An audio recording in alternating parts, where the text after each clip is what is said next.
Today, I'm going to take you on a walking tour.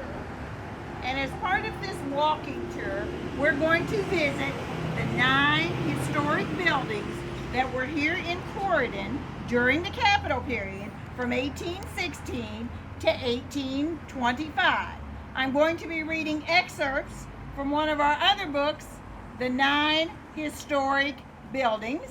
I'll try to take you on a logical route that you could follow to find out information about each of these 9 buildings. These will only be exterior visits because some of them are publicly owned and open for tours. Others are private businesses or entities. Hope you enjoy your hike with us today to the 9 historic buildings that were here in Corydon during the Capitol period and are still here. Our first stop is the Harrison Log Cabin, 419 North Capitol Avenue, circa the early 1800s. It was built in the French style as a surveying business office for Indiana Territorial Governor William Henry Harrison by French craftsmen he brought from Vincennes. Harrison, along with Herbie Heath, was one of the original proprietors of Corydon. He named the town of Corydon for its shepherd boy in his favorite song, The Pastoral Elegant. In 1814, Herbie Heath sold his interest in lot number 21 to William Branham for a payment of 5 shillings, and he was licensed to operate as the Branham Tavern on April 4th, 1809. This house has been many different things. It's been a parsonage, it's been places of business, it's been offices, and today, in the 1980s, Dr. and Mrs. Vincent Taglerino and daughter Estelle Shuck purchased the house and completed an extensive renovation. After Dr. Taglerino's passing, the log cabin housed a gift shop. Since 2015, the log cabin has been owned and operated by the Historical Society of Harrison County as the Harrison History Exhibit. It is free and open to the public and displays significant historical artifacts from the Harrison County Public Library collection.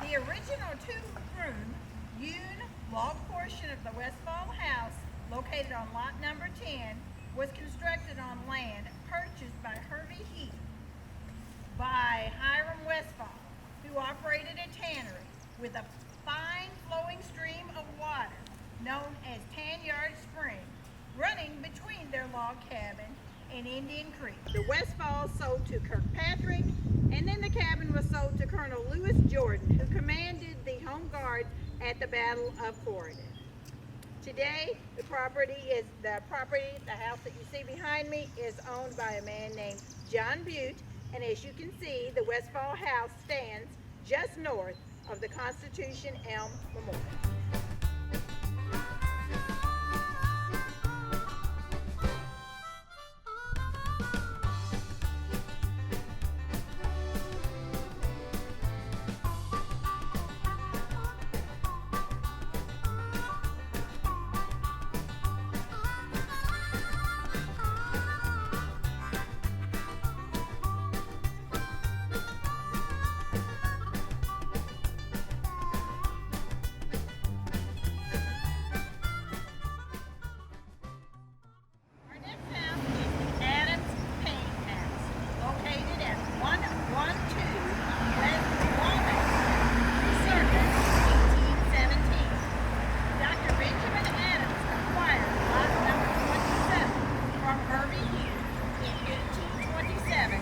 Dr. Adams sold the lot to Major John Wright Payne for $900. The Payne family continued to own and operate the house into the 1880s when they sold it to the Shuck family, who operated it as a successful hotel due to its proximity to the nearby train depot. In the early 1900s, after the hotel closed, the building was separated into two houses, with each half serving as a private residence. The eastern portion of the Adams Payne house was torn down in 1984. The western portion you see behind me remains. It operated as Emery's Ice Cream and today as a supplement store.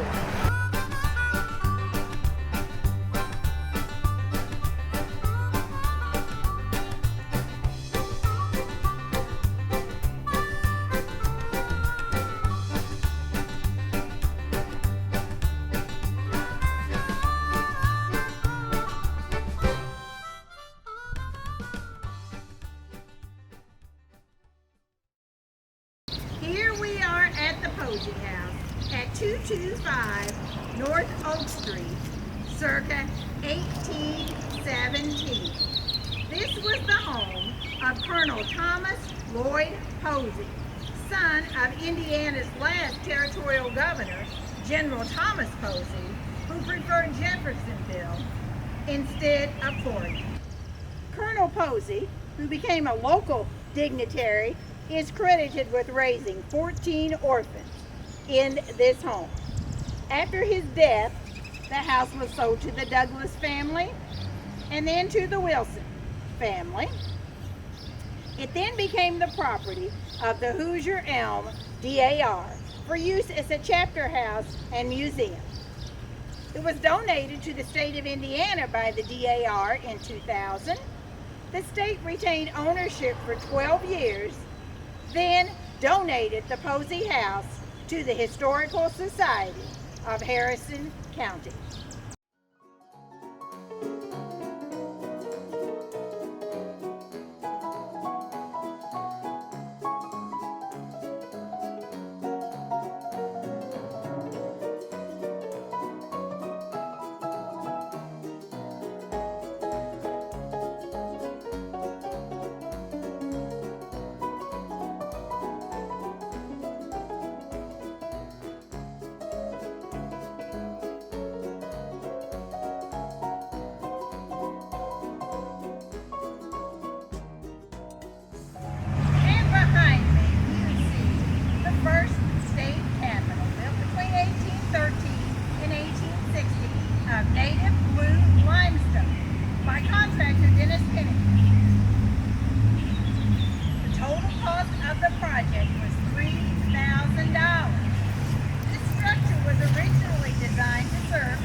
The Indiana State House of Representatives met downstairs, the State Senate met upstairs on the south side, and the Indiana Supreme Court met on the north side upstairs, which was accessed by a set of exterior stairs.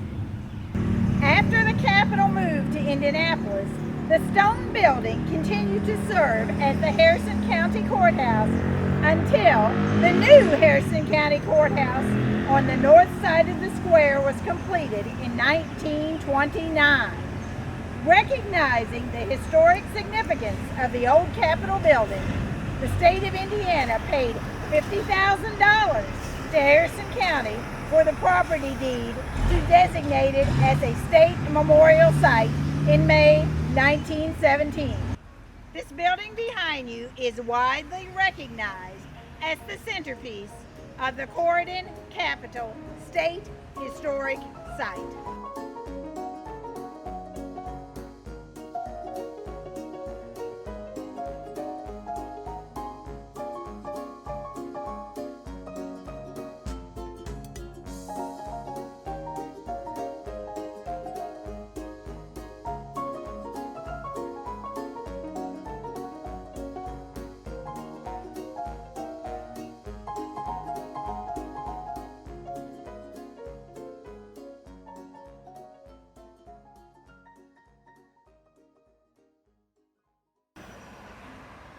the Heath House.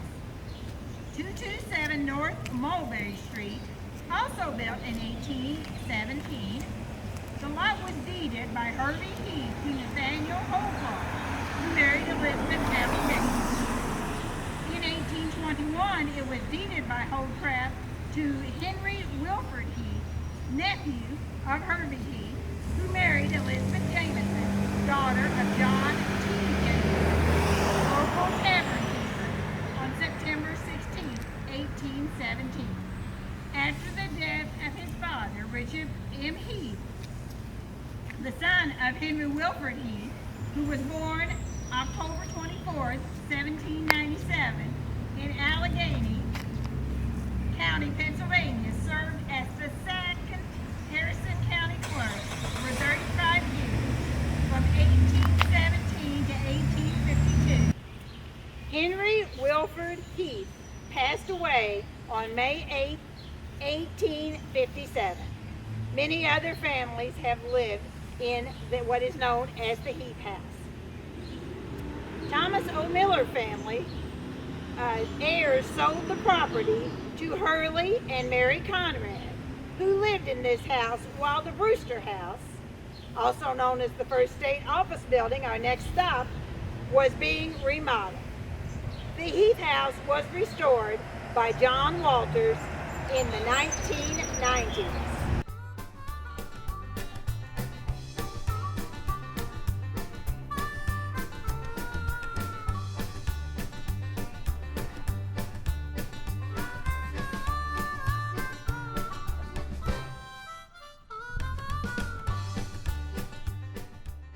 Behind me you see the First State Office Building with an address of 417 North Mulberry Street. It was also built in 1817. Many things were built during that year because we had just become state capital. The First State Office Building was built on lot number 32 at the northwest corner of Mulberry and Walnut, atop a steep embankment, which you can also see behind me. Let's take a closer look.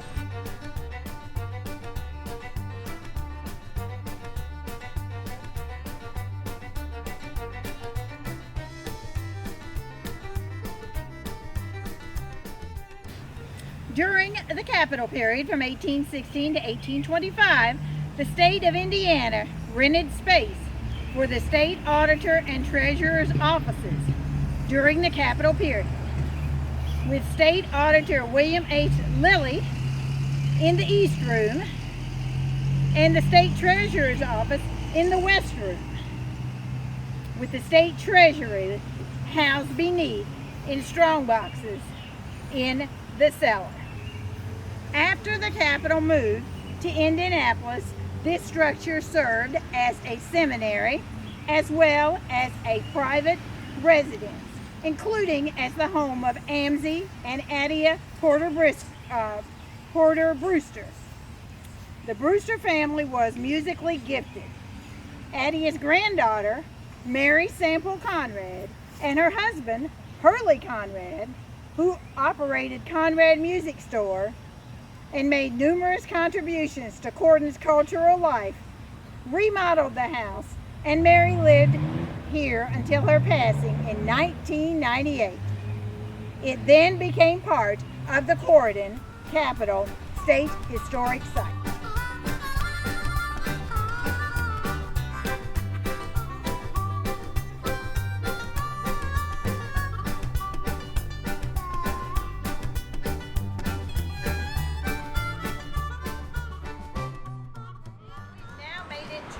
Our 8th building, Governor Hendricks Headquarters. It's a 2-story federal-style house, also built by Davis Floyd. William A. Hendricks, Indiana's governor from 1822 to 1825, used this as his headquarters. After Hendricks moved on to the new Capitol in Indianapolis, a doctor's office operated in the West Room, with a school in the downstairs East Front Room. Judge William Porter purchased the house in 1841 and he and his descendants, the Porter Griffin family, owned and occupied the house for 134 years. The house was acquired by the state of Indiana in 1975 following the passing of Daniel P. Griffin, and is now part of the Corydon Capitol State Historic Site. And we are ready to find our 9th building. To make it to the 9th building, which is Cedar Glade, many people choose to drive there because it's quite some distance out North Capitol. You'll continue on walking down Walnut Street. When you get to the stoplight, then you're going to turn right, whether you're driving or whether you're walking, and that will take you up to Cedar Glade, which is located just before you cross over Indian Creek. A large yellow mansion on the right. All right, you've either walked up North Capitol Avenue or you've driven. We've made it to our final building, Cedar Glade, which was built in 1808. It was built by Jacob Kintner Sr., a wealthy planter from Virginia. Kintner named the plantation Cedar Glade for the towering red cedars that grew along the banks of Indian Creek. Everything north of Elliott Avenue in downtown Corydon was part of the Glade's 3,000 acres, which served as a bustling center of activity with many comings and goings.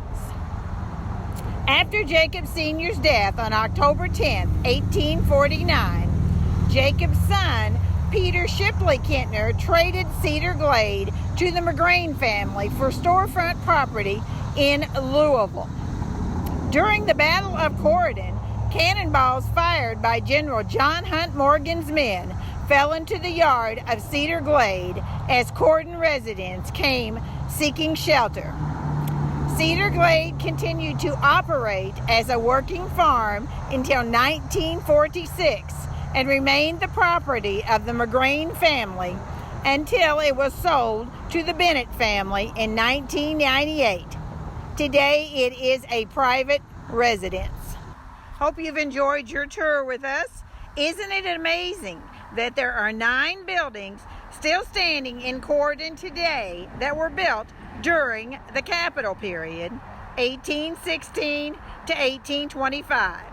Numerous other buildings built during the period have, of course, fallen by the wayside.